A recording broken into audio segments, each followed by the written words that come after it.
నమస్తే పుణ్యస్వామి గారు, welcome to social post. నమస్తే విహాల్ గారు. ఎస్ సార్, ఇప్పుడు మార్కెట్ పడిపోయినప్పుడు పానిక్ సెల్లింగ్ చేస్తారు చాలా మంది. సో నిజంగానే మార్కెట్ పడిపోయినప్పుడు మనం పానిక్ సెల్లింగ్ చేసి నెగిటివ్ బుకింగ్ చేసుకోవాలంటారా? మళ్ళీ ఎప్పుడు బౌన్స్ బ్యాక్ అవుతుందో తెలియదు. సో మనం లాస్ట్ 1.5 ఇయర్ కనుక మనం చూసుకుంటే మార్కెట్ సరిగ్గా రిటర్న్స్ చేయలేదు. అలాంటి సిచ్యువేషన్స్ లో ఎప్పుడైనా మార్కెట్ పడిపోయినప్పుడు పానిక్ సెల్లింగ్ చేసుకోవడం మంచిదని అంటారా మీ ప్రకారంగా? నా ప్రకారం అయితే పానిక్ సేల్ చేయడం మంచిది కాదండి. ఓకే. మార్కెట్ పడినప్పుడు పానిక్ సేల్ అస్సలు చేయకూడదు. ఎప్పుడు చేయాలి సేల్ అనేది? దానికి సర్టన్ టైం వస్తుంది. మార్కెట్ పడిపోయినప్పుడు తర్వాత ఒక రోజు మార్కెట్ పెరుగుతుంది కదా, అవును, కంపల్సరీ పెరుగుతుంది. తర్వాత పెరిగినప్పుడు మనం సేల్ చేసేసాం అనుకోండి, మళ్ళీ మనం ఏం చేయలేము కదా. అందుకని బై చేయాలండి, కంపల్సరీ బయింగ్ చేయాలి. ఎట్లా చేయాలి? స్టెప్ బై స్టెప్ కొంచెం మార్కెట్ వాలెటిల్ ఉంటుంది కాబట్టి మనము డే బై డే సమ్ అమౌంట్ని ఇన్వెస్ట్ చేసుకుంటూ వెళ్ళడమా, లేకపోతే ఎస్ఐపిలో పెడితే సిస్టమేటిక్ ఇన్వెస్ట్మెంట్ ప్లాన్లో పెట్టినప్పుడు మనకు యూనిట్స్ ఎక్కువ అలాట్ అవుతూ ఉంటుంది. అందువల్ల ప్యానిక్ అయి సేల్ చేయడం అనేది అసలు కరెక్ట్ కాదు. ఓకే.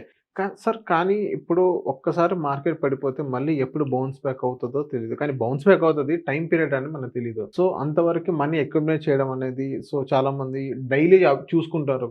అప్పుడప్పుడు డైలీ ఒక రోజు రెడ్ మార్క్ అనిపిస్తుంది, ఒక రోజు గ్రీన్ మార్క్ అనిపిస్తుంది. డైలీ అప్డేట్స్ చెక్ చేసుకొని కూడా పానిక్ సెల్లింగ్ చేస్తుంటారు. సో ఆ సెల్లింగ్ అనేది మంచిదంటారా? అస్సలు మంచిది కాదండి. చూసుకోవడం మంచిదే, ఓకే. కానీ ప్యానిక్ అయ్యి సేల్ చేసినప్పుడు ఇప్పుడు చిన్న ఎగ్జాంపుల్ చెప్తాను సార్. మన ఎన్ఏవి 100 రూపీస్ ఉంది. ఈరోజు మనం కొన్నప్పుడు 100 ఉన్నింది, ఈ రోజుకి 70 రూపీస్ 80 రూపీస్ అయ్యింది. మనం సేల్ చేస్తే ఏం జరుగుతుంది? మనం లాస్ అవుతాం. అదే సేల్ చేయకుండా కొంచెం మార్కెట్ పెరిగినప్పుడు మనకు అవసరం ఉన్నప్పుడు సేల్ చేస్తే బెటర్. ఇంకొకటి ఏంటంటే, మ్యూచువల్ ఫండ్ అనేది ఎప్పుడు లాంగ్ టర్మ్లో ఇన్వెస్ట్ చేయాలనుకుంటాం. ఒక గోల్ లాంగ్ టర్మ్ ఇలా ఇన్వెస్ట్ చేద్దామని ఒక పర్పస్ మీద చేస్తాం. ప్యానిక్ అయి సేల్ చేస్తే మన గోల్ అచీవ్ అవ్వలేము. తర్వాత మనకు రిక్వైర్మెంట్ ఉన్నప్పుడు అసలు మనీ ఉండదు. ఇప్పుడు అందువల్ల ఏం చేయాలి? మనం ఎప్పుడైనా ప్యానిక్ అవ్వకూడదు. మ్యూచువల్ ఫండ్లో ప్యానిక్ అవ్వకూడదు సార్. అప్ అండ్ డౌన్స్ ఉంటాయి. ఎన్నో ఫ్యూచర్ బ్యాక్ మనం చూసినప్పుడు ఎన్నో సంఘటనలు జరిగాయి.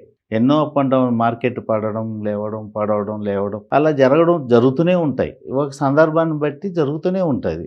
దానికి ప్యానిక్ అవ్వడం వల్ల నష్టపోయేది ఇన్వెస్టరే. అవును.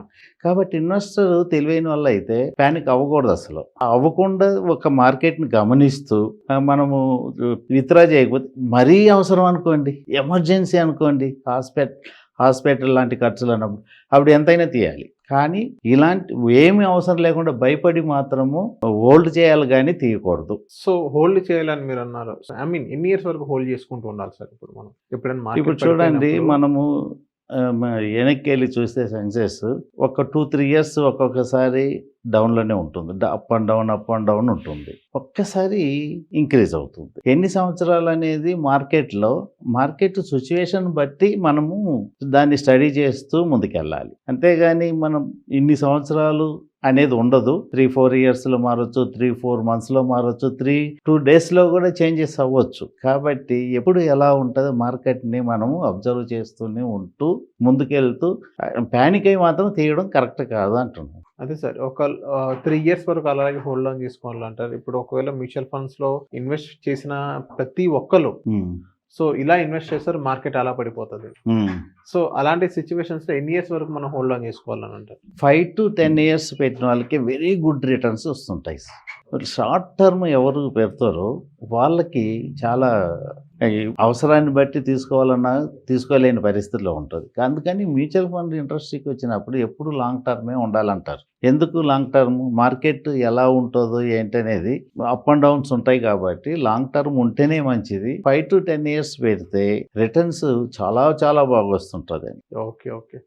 సో థ్యాంక్ యూ పుణ్యస్వామి గారు, మా సోషల్ పోస్ట్ వచ్చినందుకు.